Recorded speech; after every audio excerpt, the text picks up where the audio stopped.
Judge freezes criminal case against Trump related to 2020 election. First official action to stop prosecution in the wake of former president's victory. Donald Trump's victory in the Tuesday presidential election on Friday officially halted the criminal case tied to his alleged effort to overturn the 2020 election. Judge Tanya S. Chutkan of the U.S. District Court for the District of Columbia on Friday granted a request from special counsel John L. Jack Smith to pause the case, acknowledging the unprecedented circumstances of a federal criminal defendant winning election. Chutkan also ordered Smith to file a status report by December 2nd on a proposed course for the case to move forward. It was the first official steps acknowledging that Trump's victory means he will not face a courtroom reckoning for his effort to overturn the 2020 election and other charges against him for years, if ever. Justice Department policy has long held that sitting presidents cannot face criminal charges, meaning active cases against Trump are expected to swiftly vanish come January 20th when he takes office. Pursuing civil cases against sitting presidents is complicated as well and will likely involve years of court fights over issues including the civil cases seeking damages for Trump's role in the January 6, 2021, attack on the Capitol and Trump's fraud judgment in New York. The two criminal cases brought by Smith will likely be dismissed first. Smith has spearheaded cases accusing Trump of masterminding the unsuccessful effort to overturn the 2020 election and illegally keeping classified documents unsecured in his Florida club after leaving office the first time. A similar filing to Smith's request in Washington will likely follow soon in the Florida case, which is currently on appeal. Ahead of the election, Trump promised to fire Smith within 2 seconds of when he takes office. He's also promised retribution against Smith and other prosecutors who pursued him, saying they themselves should face criminal charges. Smith brought the cases against Trump in 2023, and Trump successfully delayed them multiple times. In the election case, Trump staved off a scheduled March trial by arguing that the presidency protected him from the charges, an argument the Supreme Court mostly blessed in July. In the documents case, Trump convinced District Judge Aileen Cannon that Smith was unconstitutionally appointed and dismissed the case. Smith has appealed that decision, but it is likely to be dismissed when Trump takes office. Cannon, who was initially appointed by Trump, is reportedly under consideration to become Trump's Attorney General. In a letter Friday, House Judiciary Chairman Jim Jordan, R. Ohio, and House Administration Subcommittee on Oversight Chairman Barry Loudermilk urged Smith to retain records in what they claimed was the politicized prosecutions of Trump. With President Trump's decisive victory this week, we are concerned that the Office of Special Counsel may attempt to purge relevant records, communications, and documents responsive to our numerous requests for information, the letter said.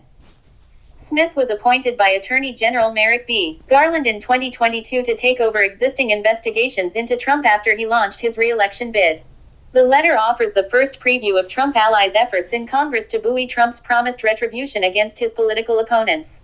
Trump made a campaign of revenge central to his re-election bid, musing prosecution and other consequences for those who opposed him.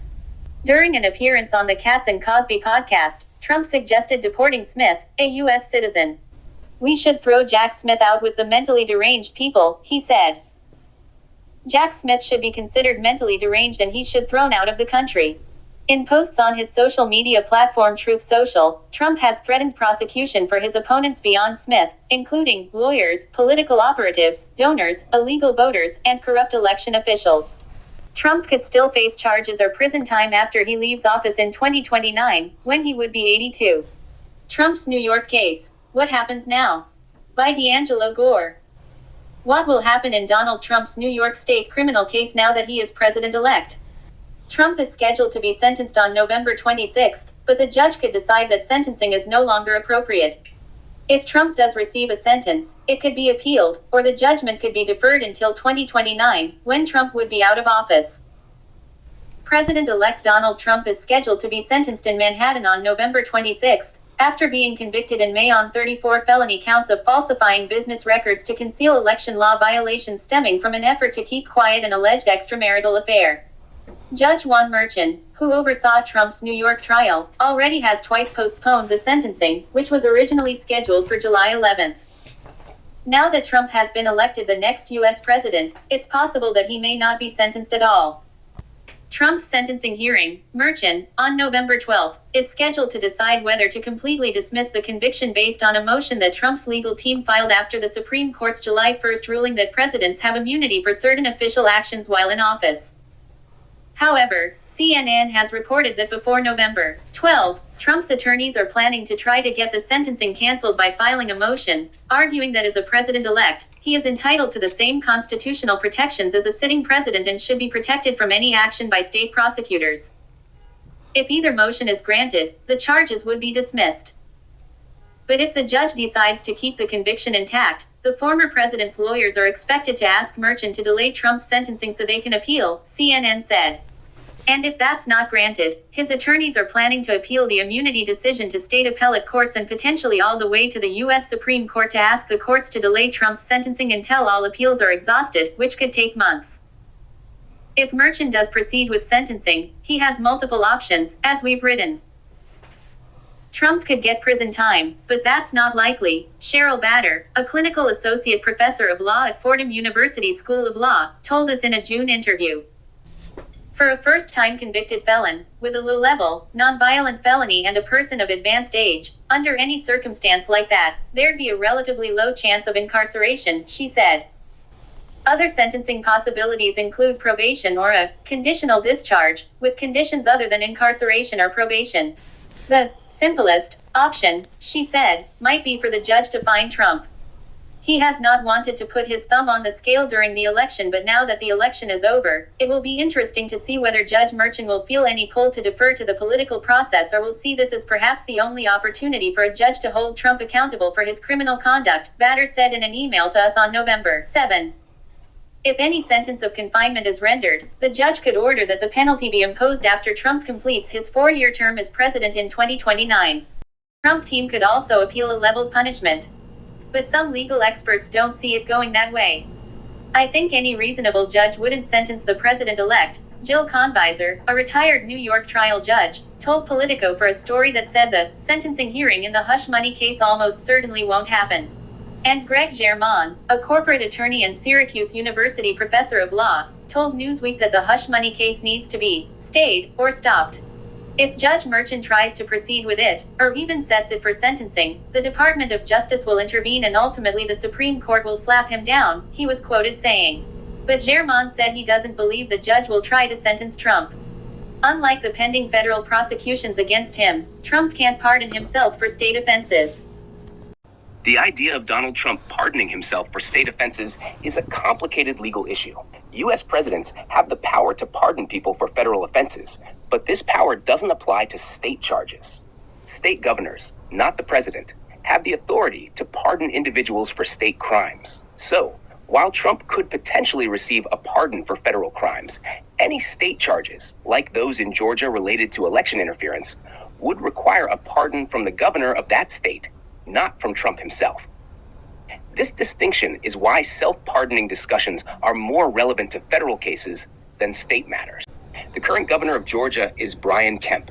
Yes, he is a Republican. He has been in office since January 2019 and was re-elected in 2022. Kemp played a significant role in certifying the 2020 election results in Georgia, despite pressure from Donald Trump and others to overturn the results. His decision to stand by the election outcome earned him both praise and criticism from different political sides. Technically, Governor Brian Kemp, as the governor of Georgia, could have the authority to pardon Donald Trump for any state offenses related to the charges against him in Georgia, such as election interference. However, there are a few important things to consider. 1, the process. Pardons in Georgia are not automatically granted by the governor. A pardon request would typically go through the Georgia State Board of Pardons and Paroles, and the board would make a recommendation before the governor could decide to issue a pardon. 2, political and legal factors. Given the high-profile nature of the case and Kemp's role in certifying the 2020 election results against Trump's wishes, it's uncertain whether Kemp would choose to pardon Trump. A pardon from Kemp could be seen as controversial, potentially damaging to his political standing, especially with voters who view Trump's actions negatively. 3, precedent and public reaction. Granting a pardon could also spark significant backlash. Considering that Kemp has faced criticism from Trump and his supporters in the past for his handling of the 2020 election, granting a pardon to Trump could create even more political tension. While it's possible for Kemp to pardon Trump for state-level offenses, it would likely be a complex decision politically and legally. Thanks for watching. If you enjoyed the video, please give it a thumbs up, subscribe for more content, and leave a comment below. See you next time.